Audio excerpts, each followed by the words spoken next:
Welcome, everybody, to another episode of MC Fireside Chats. My name is Brian Searl with Insider Perks in a remote location with all kinds of fancy tech issues happening to us today.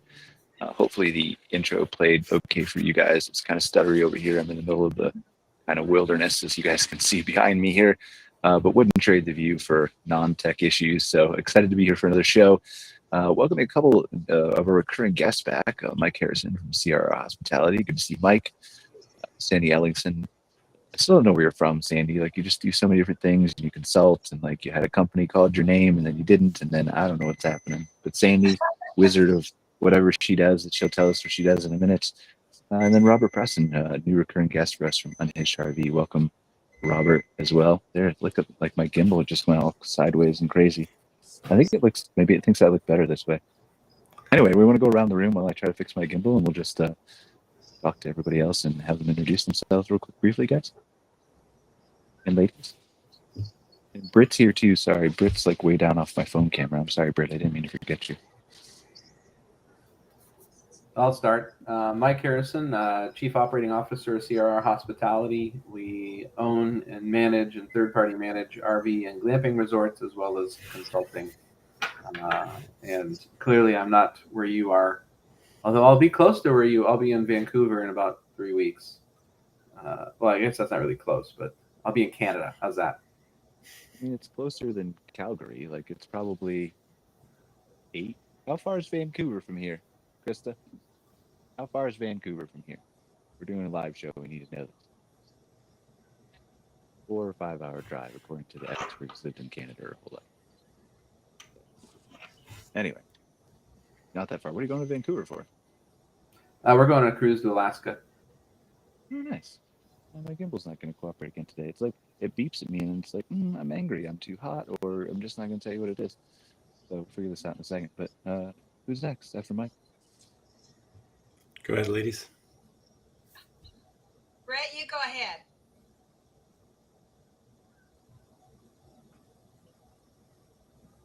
Not hearing her, so I'll go ahead. I'm Sandy Ellingson. My primary role is serving as a liaison between the RV industry and campgrounds. My prior experience was as a consultant, primarily with technology and strategy. And so I just love helping my campgrounds. I'm in semi-retirement, and so I get to pick and choose who I want to work with, and I play the rest of the time. Nice. It's a good job to have, right? Being able to pick and choose. You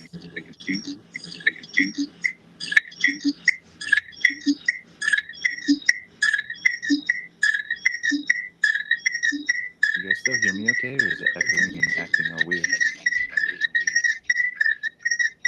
I'm going to mute myself now. We got a bunch of feedback there, Brian. That's better. Good afternoon, everyone. My name is Robert Preston, founder CEO of Unhinged RV and Management. We own, operate, and develop RV parks primarily in the Southeast, and also do third-party management and consulting. Thanks for having us on, Brian. Maybe I'll get to talk to you. But there we go. You're welcome. Maybe great. We'll find out how long. Sandy, did you introduce yourself? You did? No. I did. Okay, and then Britt, we're waiting on Britt. Sorry. Britt's, I believe, in the waiting room. I keep letting her in. She's switching between her phone and her desktop, so I'll let both Brits in here and see which Britt wants to talk. We have one of the Brits. We don't have any of the Brits. We'll figure out Britt in a minute. Like, can you guys see both Brit feeds, or is that just me? No. Zero. Okay, let both. Zero Brits. Okay. 0 Brits are present. Interesting. It's showing her on my screen. Anyway, so Britt will be here soon, and we'll figure that out. Sorry, Britt, for the technical difficulties. But where do we want to start today, guys? Like, normally I kind of go around and say, to our recurring guests, is there anything that's come across your desk in the last month since we've been together in the show that you feel is important to bring up? I know we've been through the July 4th holiday weekend. Then kind of got a good picture now that the kids are out of school of what's going to happen, business and not business. We've got a lot of people here who own a lot of parks or work with a lot of parks. And Robert to Mike to Sandy. Britt will be on with us shortly. Is there anything that you guys think we should be talking about? First off. Well, what's new? I'd be happy to talk about what's new. You may want to mute yourself when you're not talking, Brian.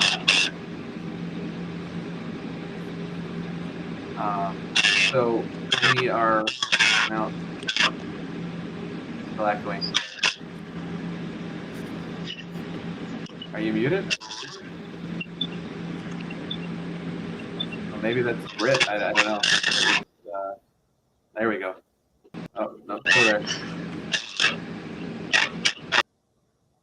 Okay, that did it. I took Britt out of the meeting. That's why. So yeah. Anyway. Yep. And so we are, what's new and what do we think is going to change the industry? This week we are launching Rigsby Live, or soon to be Campy Live, but voice reservations via our AI agent Rigsby are going to be live this week, and we think it's going to change the industry forever. In partnership with Insider Perks, of course, who helped really develop the entire thing. You'll never get a busy signal. You'll never get a no answer. You can make a reservation at 1 a.m. And we think it will revolutionize the entire process. We're not even sure that any hotel company is really doing this yet. So it'll be something that's interesting. Obviously, we've had the chatbot now for 3 years or so. Then we evolved to Rigsby Voice, and then AI chat with reservations, and now Rigsby with reservations. And both Insider Perks and CampSpot have been excellent partners in this, and we're pretty excited to see how it goes. We expect there'll be a couple of hiccups the first week or two, but that's part of launching something new. Being on that first curve of the diffusion of innovation, you're always going to have some of those trials, but we're pretty excited for that, Brian. Well, you guys know I don't like talking about myself, and I don't send mic checks before the show. Can we have the other guest's blessing to briefly talk about this? Because I do think it's important to kind of discuss a little bit about AI. Is that okay with you guys, Sandy and Robert? I'm not going to be self-promotional, right? But it is like AI overall is a conversation that we should probably have and have had a little bit, right? So like what Mike's talking about is we've developed an AI that can answer all your phone calls at your park for 24/7. We've had that out for actually a year, but now it's going to actually be able to take the full reservation, to check availability, to give site types, to send payment links, to do everything through CampSpot in the beginning initially. And then after that, we're going to expand it to the other reservation providers kind of in order of demand. And so we believe it's 95% kind of where it needs to be to replace the phone rep right now, standard phone rep, or maybe a call center, I guess is a better word to do that. But we think certainly as the technology continues to improve, this is nobody wants to replace workers, but the technology is what it is, whether we're playing in it or not playing in it, right? So I think it's interesting where the future goes operationally and things like that. So Sandy, I know you've done some work with consulting on some AI stuff with some of your parks, but Robert's new. So Robert, do you have anything you're doing with AI at your properties? I wouldn't say that we're necessarily doing it at the properties. We use it a lot on the back end in regards to, deep dive into rates or comps or occupancies and stuff, pulling that and using AI to aggregate a lot of data, particularly on the acquisition side of the house and setting rates and whatnot.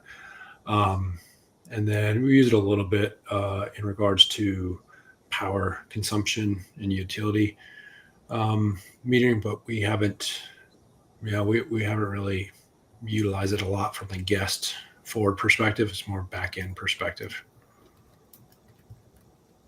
Okay. What are some of the things that kind of it's been with us for 2.5 years that you feel like have been the most beneficial to Unhitched RV that you've learned as you've progressed with AI?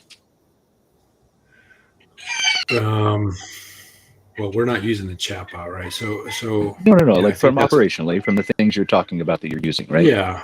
So operationally, in general, the industry there's a huge deficit of knowledge. There's a huge deficit of institutionalized data to pull from.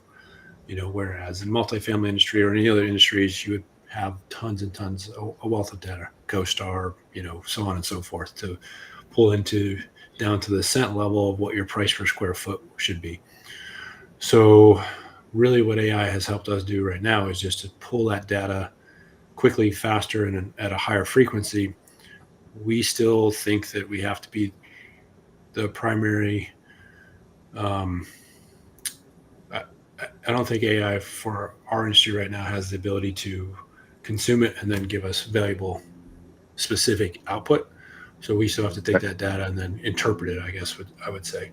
Whereas most other investment industries, 20 years ago, they had the data and the interpretation. We're just now getting the ability to really gather it at a rate that's usable. What do you think about that, Mike? Because I know you use a lot of analytic tools from CampSpot and other places.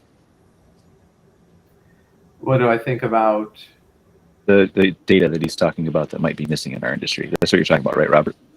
Yeah, just a lack of centralized data. Yeah, and how AI plays into it, or just the general data comment?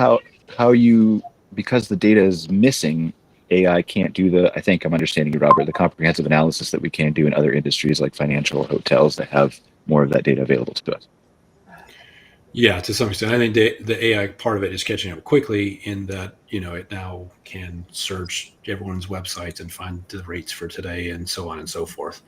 So we're probably getting really close, but in the past it was there was no centralized place or anyone that was putting the effort into aggregating the data at a national level. Well, and it's not just that the data is missing, it's that the data is dirty. Because Correct.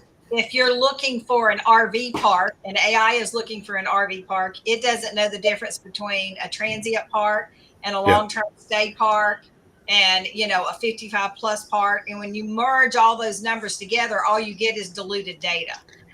Right. And frankly, I think it's the industry still doesn't know what's a campground, what's a park, what's a resort, Right. the names are thrown around. It's bad data in, bad data out. Yeah, I've been working on my project for 4 years. Come join me on my bandwagon, okay? Yeah, there you go. You may have seen that Ojai announced, that they're basically, one of their missions right now is to normalize and aggregate the data. They're working with both Sage Outdoor and a couple other partners to exactly describe what you just described, which is, categorize, right. Some of the campgrounds, large, mid-scale, upscale, glamping, etc. And one of the main reasons is also so that, we can, get the tax code changed for the REITs so that they can invest in the space as well. So clearly that has been, to your point, something that has been on the what's been missing from the industry. But, it's not going to take 2 months or 3 months or 6 months. This will be, kind of a, 12, 18-month process. But we needed the National Association. We needed a champion, so to speak, to help lead it. And, the National Association has taken that under their wing, along with a couple of the other partners, to help, get that done. So when that happens, I think there'll at least be a common semantic, so that you can somewhat categorize properties. It won't be perfect. Right. There are so many. Yeah, but the hotel business at least is a little bit cleaner. But if you think of the Star Report from 25 years ago, there was like one category, and then there was two, and then there was four, and now there's, you can get upscale, mid-scale, luxury, etc. As they've, expanded, the branding and types of properties. And I think, this will start out with, 4 or 5 or 6 categories, and then we'll evolve as they tweak it. But, I think we got to get the first iteration done, first to see what it looks like. And once that happens, I think there'll be considerably more data, from an investment and a analytical, reflection side, that will be helpful. Okay, so I finally figured out what's going on here with all the cameras and the sources. So we have Britt is on here, but apparently I started the stream in like vertical mode, and I can only show like certain number of sources. So like if Britt's there, can we hear you, Britt? Yeah, can you hear me? Yep, so we can hear Britt now, but Angele is hidden, and so is James. So we're gonna have to just flip these people back and forth because it will only let me put 5 people on camera, and it won't let me change it to the stream mode. So everybody watching on Facebook is like, why are they in mobile vertical orientation right now? But that's why, just because I didn't click the right button before we started, because I'm not used to being outside confines of my studio. They don't let me out much. You guys can tell. You can always remove my picture because I have a big enough mouth. People will hear me without it. Yeah. Well, we'll just swap people in and out as we go, right? So, like enough about not enough about AI. We could talk about AI forever. Everybody knows that. Who knows me?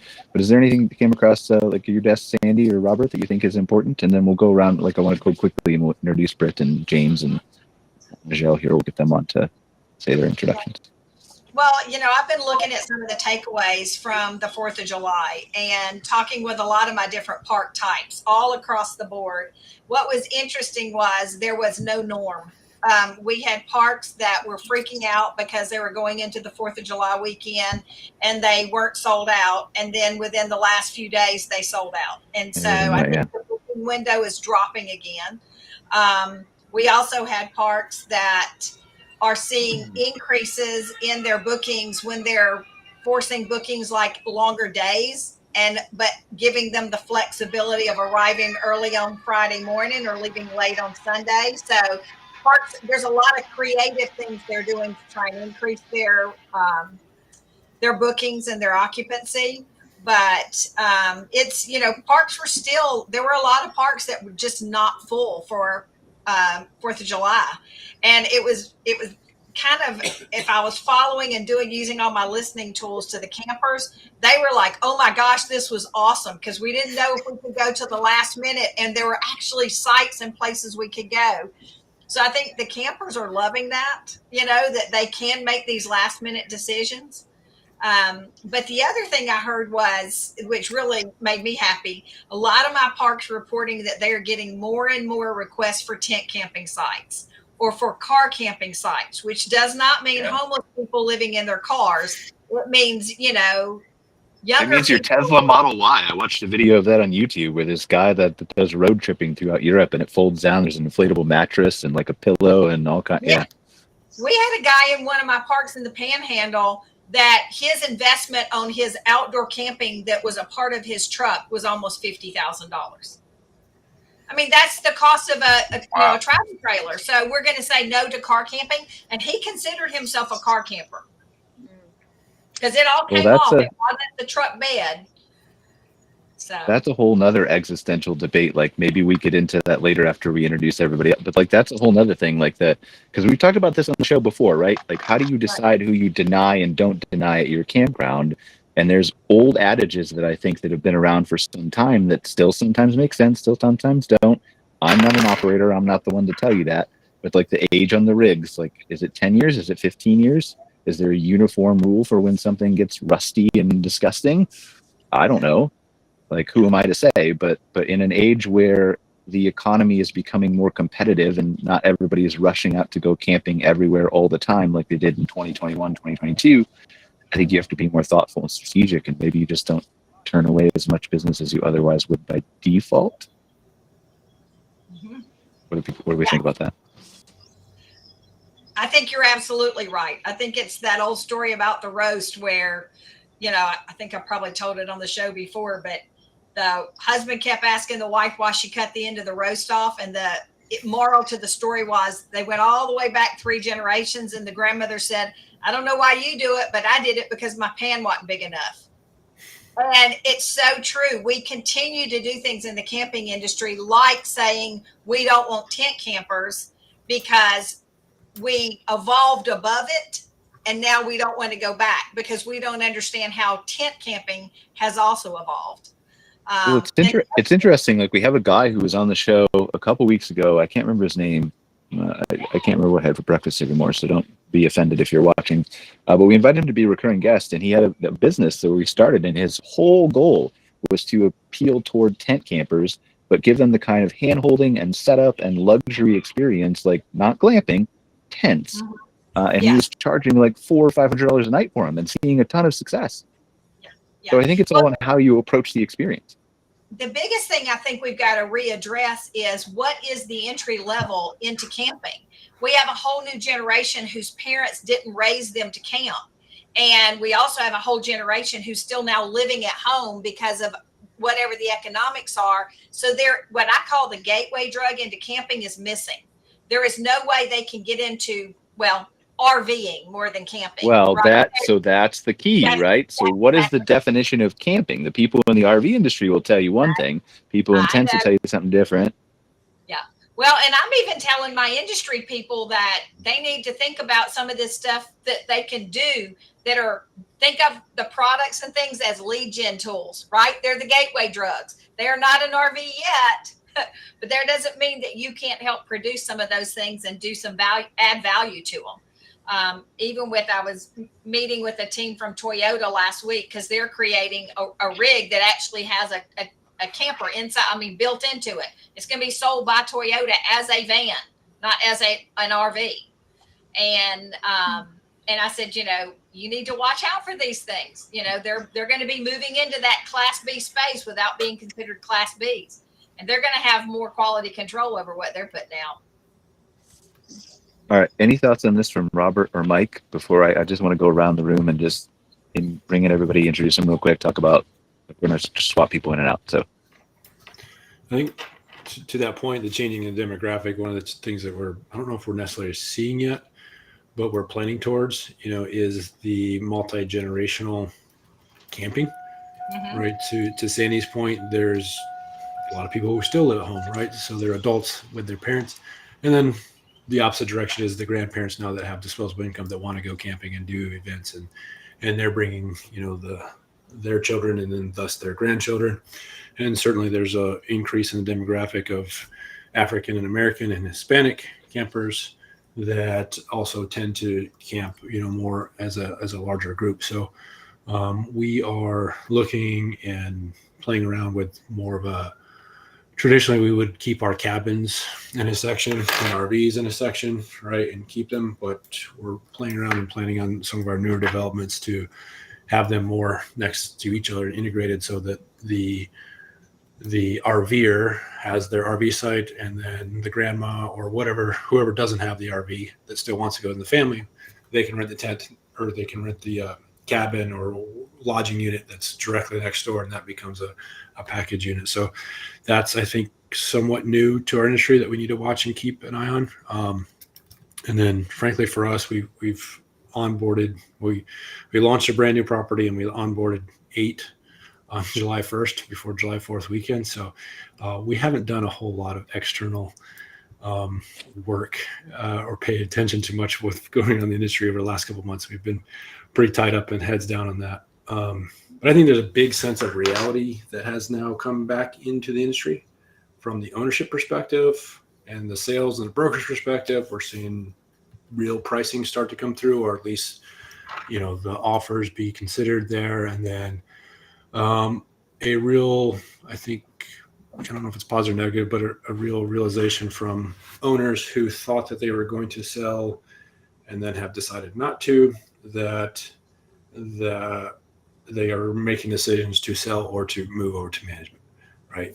Over to a third party, or of course continue to self-manage it themselves. So that, I think, is going to be a strong wave over the next couple of years, where owners decide that they have to make a decision: continue to own and operate, or continue to bring a third party management, or continue to sell. But they're not going to get, the cake and eat it anymore that was happening in 22. For the majority of people, Robert, just asking your opinion, and then I think some of like Mike could certainly weigh in on this too from a third party management perspective. But as you look at the average, let's call them the average campground owner, right? The mom and pop who's owned it for 20, 30 years or whatever, and is deciding what you just talked about. Do I sell? Do I keep? Do I run it myself? Do I hire third party management? As we look at all the macro indicators in both the economy and inflation and things that are impacting their decisions, both short term and long term, what do you feel is the reason that they would go one way or another? Kind of like, I know that's stereotypical. I know not everybody's the same answer, but what's your feeling? Yeah, there's usually just a few things they're trying to solve for their life, or you could call them pain points, or you could call them opportunities, whatever you want to classify it. One, and I think the lead by far the driver for most people's decision is time and energy and talent, right? And if that is your driver, then there really only is 2 choices: third party management or sell the property. Either way, the driving need there is to get back their time and to go live their life with the grandkids or whatever it may be, right? And so, if that's the main driver, then there. Conversely, it could be you're looking for scale and you want to go from 1 or 2 properties to 10, Well, you can't do that unless you either create your own management company or bring in a management company. So that would be the opposite of the spectrum of a more aggressive approach to the growth side of it. And so that's, the financial aspect then comes down to, well, can you get the price you could have a couple of years ago? No. And do you want to give up depreciation, which is significantly, with the new bill that's passed, a significant change in depreciation benefits for even this cabin that I'm sitting in, right? This now becomes 100% depreciable asset if you wanted it to, because it's a vehicle, it's a piece of equipment. So that for a generation that's looking for an exit, weighs in pretty significantly in regards to what they're going to do from tax purposes. That is an interesting conversation that maybe we'll circle back to the new Sure. bill, because I think that has some interesting tax benefits for people that we should explore. Mike, I'm curious what you think about this. And then the secondary question I have to you is, do you have any thoughts on, just coming from what I know about your properties, you don't offer tent camping anywhere, right? At any of your properties? Is there ever anything that you think would change your mind on that? Hypothetically, two separate questions. One is, following up on what Robert said, time, energy. I would also add profitability. As a campground owner, do they understand and realize that perhaps a professional management company could drive more revenue and more profitability and make them more money? Right. I think that's certainly, a deciding factor. We're talking about mom and pop or, PE or family office or whatever. The why not, you also ask the why not with a campground owner. And we've done this exercise, unfortunately, with many mom and pops. A lot of them are running it themselves, or they have family members running it. And so now you have to pay our fee. And then you have to pay labor that you maybe weren't paying before, because, you might be paying yourself out of your cash flow or, whatnot. And so it becomes a anchor or cost prohibitive solution, especially for the smaller campgrounds, to really hire a third party management. So there's a conundrum, when that happens. And we have a panel at the Solution Summit West exactly about this. How do you help the smaller campground owners that can't afford to do a management company, et cetera? So there is no one size fits all answer to that question, because every situation, every property, every bank loan, every pro forma, every market is different and unique. And so, you almost have to take each one of them, as a case by case basis. The second question is tent camping. Yes, the answer is absolutely yes. We would consider. We've played with it. Coachella. We did do tent camping during the festival. And I know. I think you have Sandy off the screen right now, but I know she's passionate about the campground industry for all, right? And I agree. We don't want necessarily be exclusionary, but our properties that are certainly resorts, have a particular feel, but they're also bigger. And so, we're not resistant to that. We're looking at opportunities, especially as the market becomes more competitive. Our properties are larger. Do we have a small section carved out for tent camping? And just because they're tents doesn't mean that they're not affluent, or doesn't mean they're not going to contribute, good, product to your campground. And so we're not resistant at all. We're actually looking at it on a regular basis now. Yeah, I will tell you, I mean, when I saw that video and it's on YouTube, I can't remember the guy. It's some Dutch guy, I think, that travels around. When I saw that video of him, putting his Tesla Model Y, the new version, into camping mode, and it actually will hold the temperature the whole night. The back seats fold down. There's Tesla actually sells a nice air mattress that blows up inside there.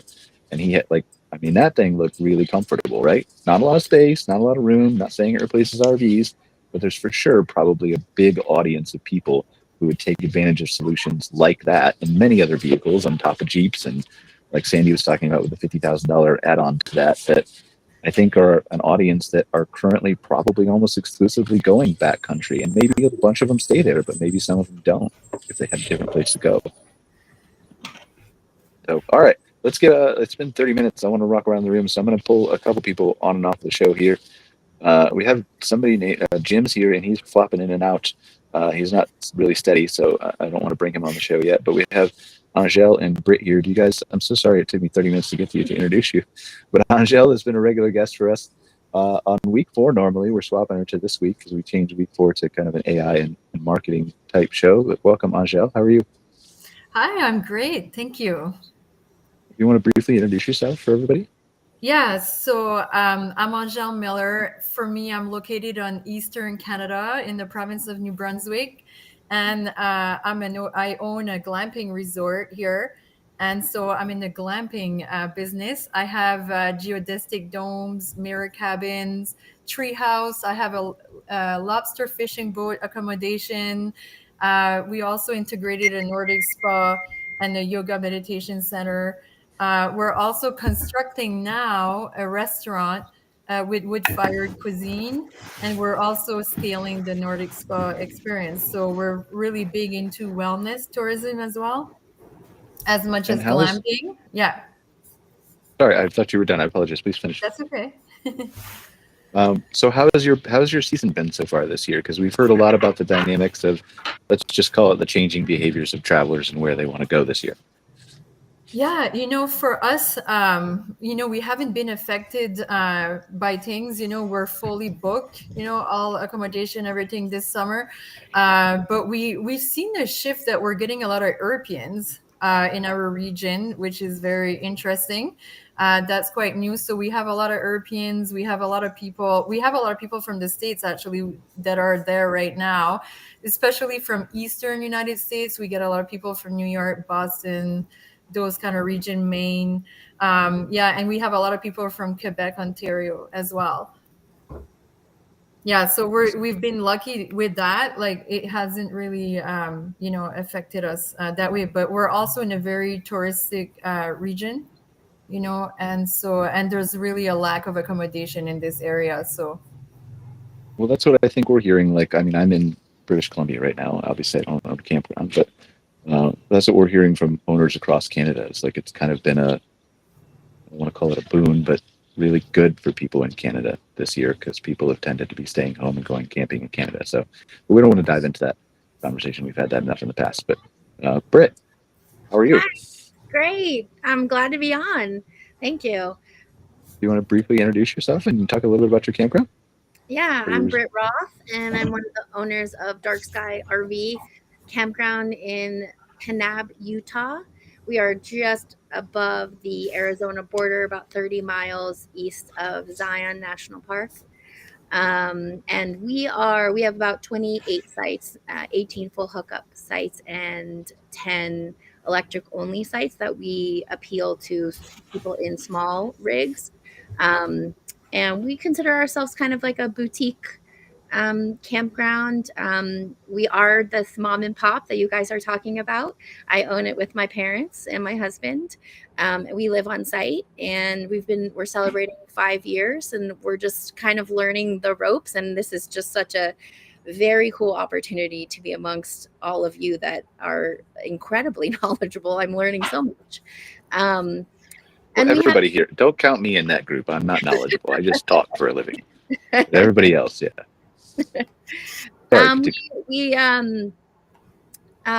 We focus a little bit on wellness tourism. I've never actually heard that term, so that's really cool. We have yoga classes and sound baths, and we have goat walks and indoor outdoor showers that are very spa like. Our electric only sites originally, it's interesting. We talked a little bit about the tent camping. We originally opened with tent campers.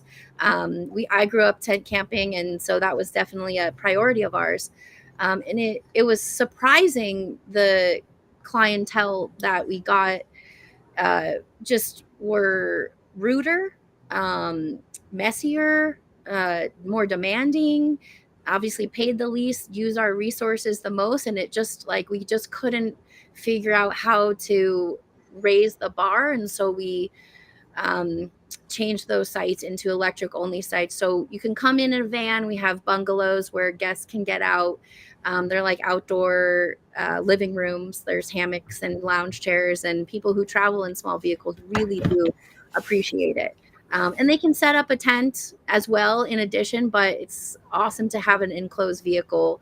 It just kind of creates a different experience when you're sitting next to one of these $50,000, $75,000 tent campers that are state of the art. And someone comes in and, rolls in with just a regular tent. It's I don't know. It just like doesn't level the playing field. So we've had to up the game there. Yeah, I don't know. I mean, I don't know what the answer to that is. I think that's probably a whole conversation we could have on a different show Yeah. about like, because obviously you're not wrong. You have the experience to prove that you're not wrong.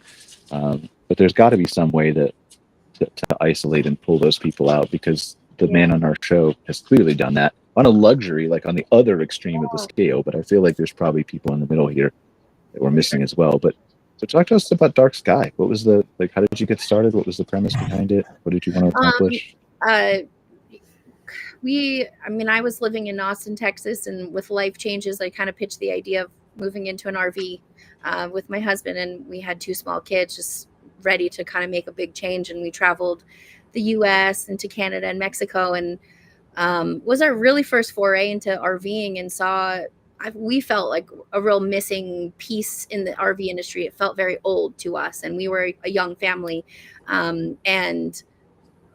We kind of passed through this small town of Kanab and fell in love. And long story short, went home, sold everything we owned, and found a piece of 40 acres here with my parents. And we combined our resources and sort of built the RV park of our dreams. So we live here on site. So we wanted kind of our own curated neighborhood, I would say. So our sites are spread out. We haven't developed over all 40 acres, probably about 15 acres of it. And our sites are about 75 to 100 feet apart. So everyone, and all pull through. So everyone really feels like they have their own sagebrush backyard and their privacy. And we found that, so many people come back to stay with us, and they've checked the boxes of all the national parks around us. We've got Bryce and Zion and the North Rim. And now they just want to stay. They just love it here so much, and it's just such a relaxing experience for them. And so we're really leaning into that and starting to develop some more things here. Like we're looking into cold plunge and saunas to really develop what is kind of like a spa sanctuary kind of idea. Well, I think that's kind of the key, and certainly Angele, you could weigh in on this, and Robert too, with your experiences, and Mike's off camera right now just because we're 12 people around. But I think that's kind of, you're hitting the nail on the head of like, how do I keep business and be recession proof? Be like, we talked about the Canadian travelers and European travelers switching their behavior, but also the national parks have been having a lot of issues in some places this year too, in Utah. And but what you're doing by allowing people to say, yes, we will come to you to go see Zion and Bryce Canyon and everywhere else, right? In Utah, all those amazing places. But we also want to come back for you too. I think is like, Angele, you have that problem too, right? Which is a good problem to have. Yeah, absolutely. Yeah, we have the guests who come, and we have off-road vehicles and e-bikes that you can rent. So we have that group of people. There's so much to do. That's not national parks as well, but some people just don't want to adventure, they just want to stay. And so really exploring what that looks like. And people do love that we all live on site, and we have social hours every Thursday. My mom and I cook for 40 to 60 guests, and it's a homemade meal, and people just can't believe that that's real, that they don't have to pay for it. And they love the heart and that you feel at home. And so it was interesting talking about, we've been approached many times to sell or have it be managed by someone. And, it's certainly something that we think about, how can we maintain this level of hospitality, but it's really important to us because, the world is rough out there, and you come here and it's sort of like this warm hug, I guess, if you will, here. And we love that. But I know down the road, it'll be harder and harder to find good people, good camp hosts who want to be an extension of our brand. Same question to you, Angele. Like, how do you think about that? And then Robert, I'd love your take too, because I know you're acquiring a lot of parks. And there's this, coming from the outside looking in, just saying like, I've been involved in the industry, but I obviously don't own a campground. I think there's generally a train of thought among people looking to acquire that I need it to be within certain radius of a city, or by a popular attraction, or on the river or lake. And all those are important things, not discounting them. But then how do we pivot that and say like, well, that's important, but also after they've seen the lake the one time for the summer, and they're like, I could go to this lake multiple times, and so could many people, right? But then, or I've seen the national park, or I've seen the city. How do I then draw that person back repeatedly and continuously just for my property? Angele, I think you do a really good job of that. But Robert, I'd love to know your thoughts after Angele, just how you balance that when you're acquiring and building and managing. Yeah, that's a good question, and and it's not easy, especially when competition gets stronger, because a lot of times what happens, like for us when we opened, we were the third glamping resort in our province, and now there's probably over 55. And in the population in New Brunswick is not that big. So in terms of the market share, in terms of how many glamping resorts there is per population, it's very saturated. So in order, you have to keep excelling, you have to keep innovating, and we have to keep making it very appealing to our customers so they keep coming here. Why would I keep going to Creekside R&R instead of going somewhere else? And we have guests that come every month. Some they come repetitive, it's their yearly vacation, but for us it's really in the offerings and the customer service that we do. So we really make it easy, for our customers. Everything is easy from the check-in process to when they're on site. So when they check in, we send a text and it has the door code, all of the check-in details. They don't even need to come and meet anyone at the office and get check-in details. They love that. That's a huge thing that we hear all the time. Also, like the experience inside, we go above and beyond. So all the little details of what we do. So for example, we know when you're glamping, you're enjoying the outdoors a lot more, right? So you're going to have more time to cook and enjoy time with your family or your friends. So we've put the green egg style barbecues in every unit so people can have the best cooking experience while they're with us. Every unit has a hot tub. And I gotta say that over 90% of people that call will ask, do you have a hot tub? People, once they're having something and they go somewhere and they experience something, they set the bar so different and their expectations are there. So we do get that repetitively, especially in glamping.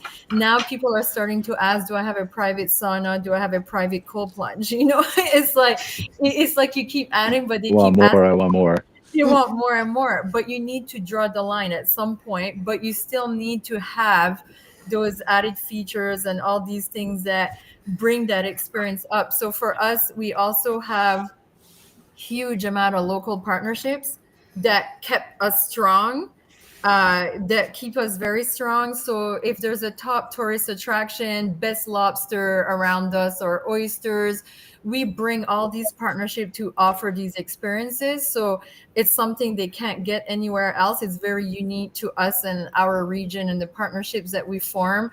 And we also, when people come on site, they can order a lot of food. And when they check in, we deliver everything. It's all delivered in their fridge, everything. They don't even have to make a grocery or worry about anything. And we get comments repetitively how that is amazing and they love that. They didn't have to go buy grocery, do anything. They show up, it's all there. They don't have to even talk to anyone if they don't want to. So, I mean, for us, that's really kept a lot of people coming repetitively. And so, but also like when you combine all these different offerings. So let's say you have a food option, different partnership offerings, you have the wellness, the spa, the accommodation. You're also targeting a huge other market share of audience that you would not if you're not doing that. So for example, for us, we're targeting now like corporate retreats and a lot of organizations that will come with big groups and book everything because we have it all on site. So we're attracting a whole other market audience that in the week, if it would be my slower time, and especially in the winter, I'll fill with these corporate, organizations. So I think it's a combination of it all that gives us strength and keep us strong. And we've been managed to keep it a 5-star. And we're always full and we rotate, but we really push the customer service as well on top of all these added features. And we also write notes. That's a big thing. So for example, let's say, Brian, you book with us. We put a note. So when you rebook, we'll remember your name, your last name.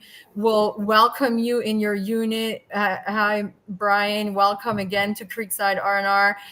We write that at the door. We have like a chalkboard that we have there. But if we have a guest that keeps coming in, we keep pumping different local treats and different gifts from us also. So they know that we really appreciate that and we recognize them. Robert, what do you think? Yeah, great question. We've thought about this a lot. The answer is probably going to be somewhat lengthy, but I'll lay it in a framework. There is what we would call I'll call it the 4x4, right? The 4 things that we have to do and the 4 things of how we do it.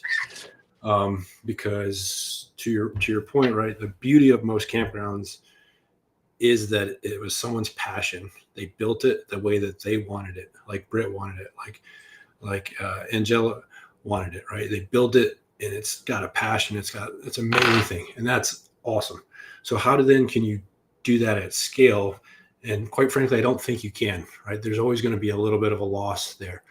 But on the flip side, we believe that people have fundamental needs. You have to meet those needs first before you can go to the next step. And so I think the best illustration here is the steak and the sizzle, right? The sizzle can smell awesome, be great, but if you don't get the steak, what's the point? And so for us, the way that we think about this, right, is safety, cleanliness, and friendliness. That's the steak. You have to have those 3 things. And then it can be safe, clean, friendly, and fun, safe, clean, friendly, and cheap, safe, clean, friendly, and luxurious, safe, clean, friendly, and unique, right? Whatever that, but without the first 3, you can have some success, but it's probably going to fizzle out. Because at the end of the day, then you're missing one of those key fundamental concepts of. Yeah, you need the foundational elements. It's like the stories you hear of the winemakers who design, like, spend all their capital on the fancy bottle and the wine shit. Right? Yeah. And the thing is, when I was in Afghanistan, I just want to be safe. I was fine sleeping on a cot in the dirt as soon as I was safe, right? And then as soon as I was safe, then I wanted to be clean. I didn't want to sleep in the dirt anymore, right? So I'm happy sleeping on a concrete there. And then after that, then you're starting looking for this. So it's not Pavlov's, the psychology triangle of needs. They applied to our guests and us just the same way. And so what I've seen, the mistake is that in some other campgrounds that we've went into is that it's all about sizzle. It's all about the last component, and the fundamentals haven't been put in place. So then the way that we do that, right? So how do you do that? It's a cool thing to say, but and we're of course always trying to get better and don't do this perfectly.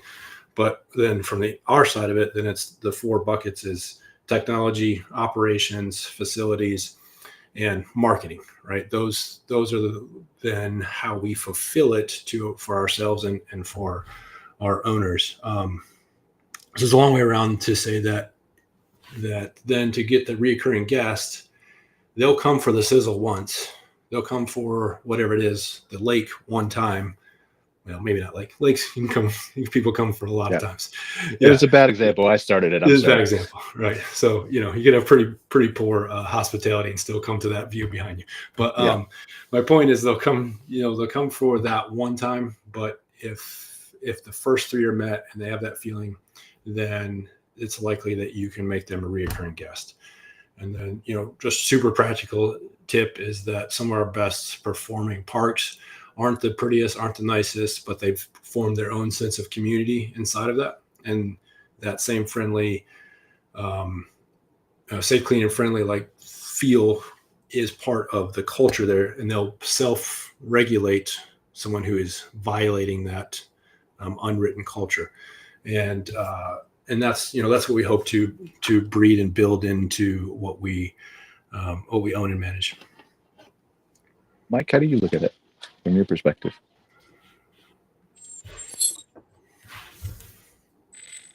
Yes, Mike? Oops, sorry about that. Robert touched on it. We may call things a little bit differently or use different terminology, but it's a similar approach, right? If you go back to kind of our lodging experience, we used to say execute excellently, right? And so you got to get the basics right. If you have a cabin and you check into the cabin and it's not clean, it doesn't matter how beautiful it is. It doesn't matter where you're located. The guest is not happy, right?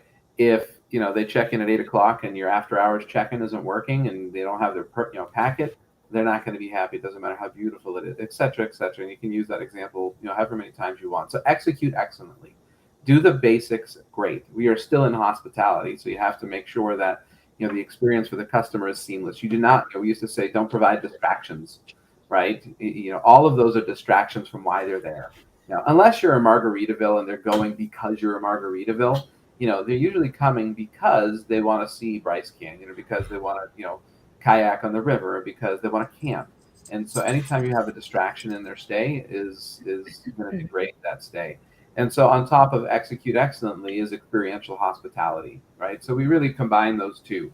How are we providing an experience that is unique, that, we say DNA, every one of our properties has its own unique DNA that is irreplicable, that you cannot copy. Listening to Britt, or Angele describe their campgrounds, they have things that are unique to them, that we could never copy at Verde Rancho RV Resort. But how do you leverage that and deliver that on top of the basics? And that's when you have, a truly great experience. Robert mentioned the fundamentals. We all have our core pillars. Similar for us, technology, analytics. I would add to that list. We're passionate about analyzing the business. Whether it's profitability wise or revenue wise. How are we looking at the business and continuously improving? One of our values is curiosity. If we're not asking why, if we're happy with what we did yesterday, then we're never going to improve and get better. And I was looking at Angele's website. While she was talking, and I don't want to tell her own story for her, but clearly you can tell it's a passion of, and listening to Britt, same thing. They did something, they looked at it, they added something else. They did something, they looked at it, they added something else. There's a new trend. Hey, I want to try this. And being satisfied with good is not good enough. Is how we look at it. Is we're never happy. And so I can tell by their websites and their story that they're constantly improving their properties. And that's, I think, a hallmark of what that answer is. So how does an average owner who's watching the show balance that is my question? Because it's not easy, to be clear, but I feel like it would be easier to do those things in a only glamping environment or an only RV environment or an only tent camping environment, right?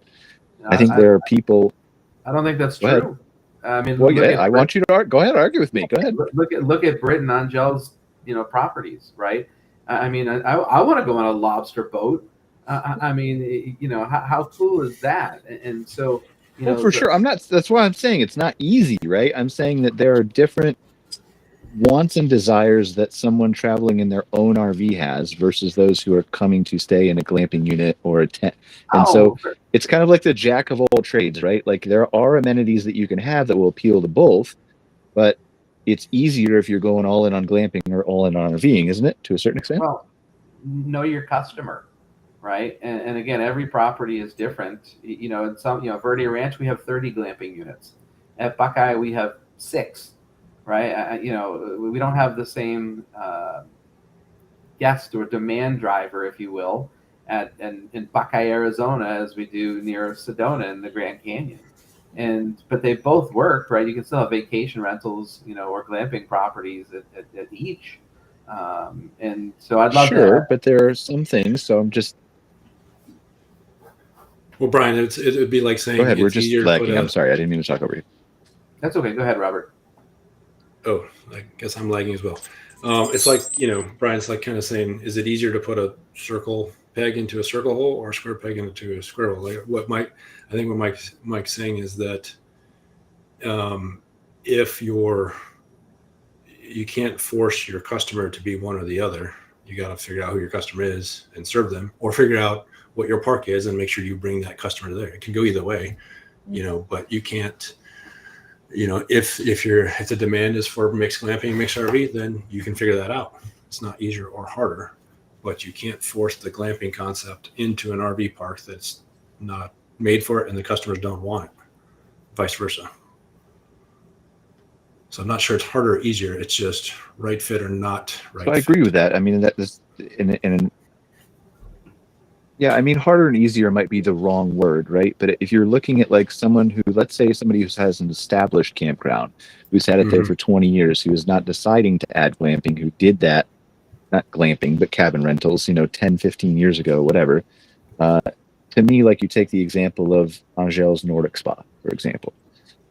There is an appeal to that probably depending on your demographic and where you are and what type of people you're attracting for the glamping side of your business. But is that the same appeal as the RVers who would stay at a property with glamping, even if that's still the type of glampers you're attracting? Does that make sense? That's why I think it's maybe harder, easier is the wrong choice. More complex is the better word. If you treat them as the same business, then I think you will fail. If you treat them as different business lines or different business types with different customers, completely different requirements, can they exist together? Yes. But the idea that they're the same or have the same wants or needs is not. I think that's where their error is. I've got an RV park. I'll throw 3 cabins on here and 2 glamping tents. I'll say it's a glamping place, and they'll be full just like dedicated glamping resorts. No, it's not the same. It doesn't work that way. I can also throw in, if you'd like, into that comment. Yeah, go ahead. Yeah. So for me, like with that, like what I'd like to say is that all the national parks, as you probably know, Brian, in Canada, they're starting to include glamping units, but a different style of glamping units. So they are adding what they're called more like authentics, they call them, and they're more like a tent, safari tent style, very basic, nothing like what a glamping, and they're attracting maybe people that don't own an RV and they would like to go camping, so it makes it easier for them. But I know for us with our glamping resort, we get calls all the time and people ask, do you have sites where we could park an RV or put tents? And we would have the land to do that, and we personally had made the decision not to do that because the type of clientele we're bringing in, if we would have the clientele that go tenting, which is a completely different type of clientele, it wouldn't kind of work together, and it may take away from the clients that are coming all the time. Sometimes also because of the price point, you'll attract a different crowd. Some of the people that will go tenting or camping like that, maybe more drinking, staying up later, and different things that glampers won't tolerate for us. So that's kind of why we personally hadn't made the decision to do that. But I know depending on how you go about it or what it is and the offering around it, it's not to say I don't think there's a purpose for it or a place for it also. Like the national parks, I know the authentics are completely full all the time. So yeah, they're full all the time. But if you go there, it's nothing like what we're doing, even though they call it glamping, to make it easier. Like they don't have power, they don't have, it's just like they have the wooden things with the bed and you just bring your stuff and it's just, yeah. So I think it would depend on the level of type of glamping you're considering and how you go about marketing it so that it matches your market of what you're already selling to or into. Yeah, Brian, I think I see your point too. The idea that when you add one cabin, whether it's 1 or 100, you've now added housekeeping, you've now added a different maintenance schedule, you've now added air conditioners and roofs and walls and plumbing, right? So there's a scale problem too, that if you're mixing them, great, but it's not like you just get to put one in and your life. Whether you're a glamping and you add 1 RV or an RV and you add 1 glamping, your life changes significantly. The life of that property changes significantly, whether it's 1 or 100.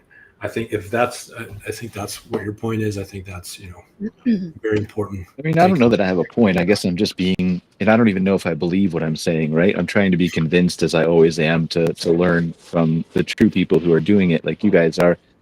I think it's just interesting I was approaching it more, I think, from an amenity standpoint of, like, we're talking about how there's perhaps a rightful stereotype against tent campers. in some ways who are partying or being loud or being disruptive, and so some people don't want them on their property. I think there are some tent campers who aren't, of course, but those type of people want a different type of amenity. Even like going to the basics of like, do I want a fully stocked store, or do I want cornhole, or do I want a playground for my kids?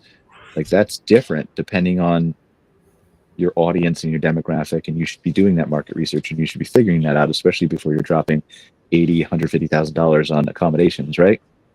Yeah, I would add you also need to look at your economics, because adding a camp store means you're adding payroll, you're adding a person. And so that's the first question I ask when we're doing any type of development. Is it going to change my payroll? Because that's one of the most expensive line items we have. And should we or should we not? It doesn't mean it's a bad thing, but I want to, then work through that part of it. An amenity might be phenomenal and everyone may love it, but it also might bankrupt you, which is a bad thing.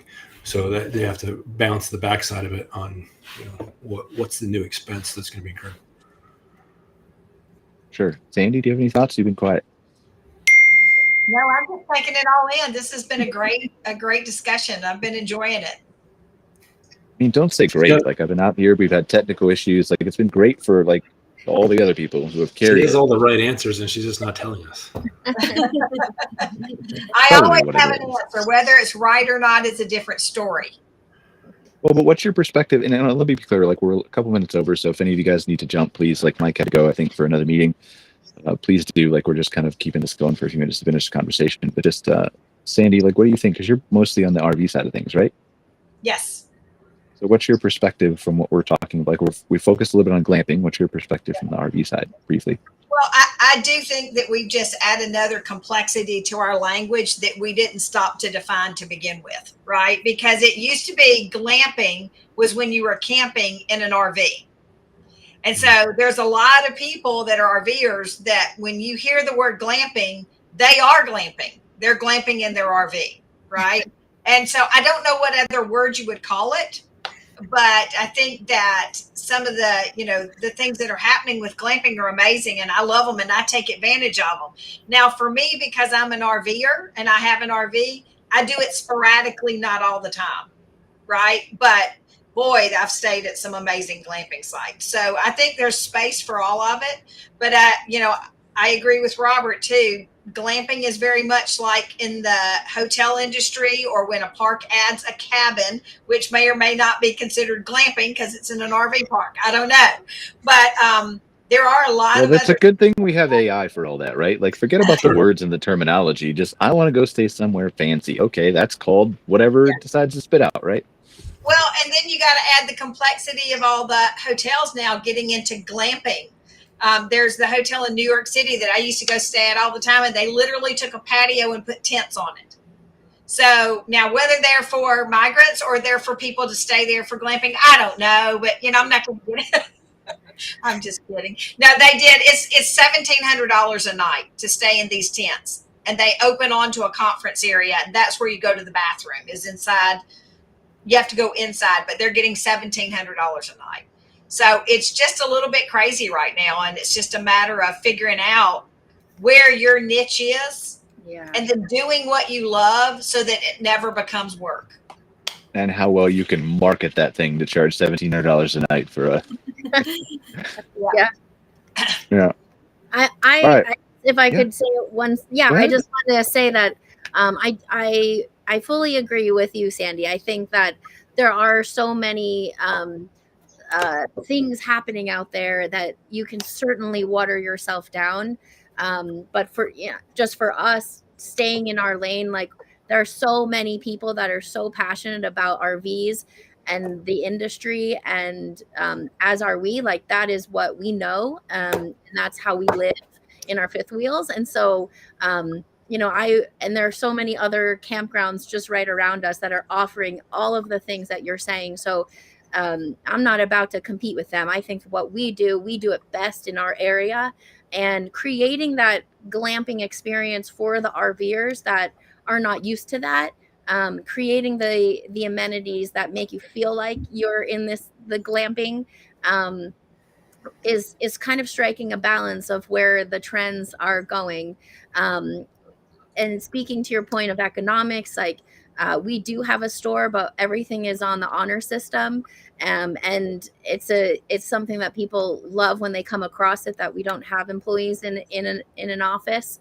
And we just treat people like we want to be treated, and creating that friendly, safe atmosphere. But I do agree, just sticking in your lane of what you're most comfortable with and most knowledgeable with and most passionate about too. And that just comes across in when people roll up. Well, and sticking in your lanes.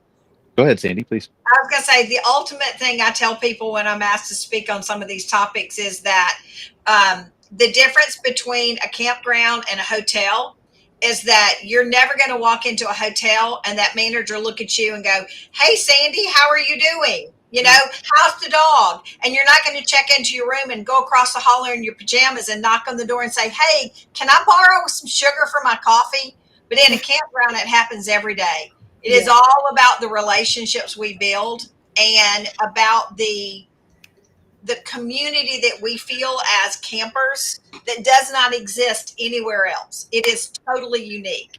And so if everybody else understood that, we would be doing better, right? But we need the other parts of our ecosystem to understand that. And that's why I fight so hard to help the RV industry understand that they don't exist without us. We are their heart. We're the boots on the ground. And, you know, gratefully it is happening, and we're seeing that shift. And so they're investing in us, and I think it's really important. There's more to come. All right, I think it's an interesting analogy. We'll end it on the stay in your lane thing, which is weird for me because I'm an entrepreneur and I don't like to stay in my lane.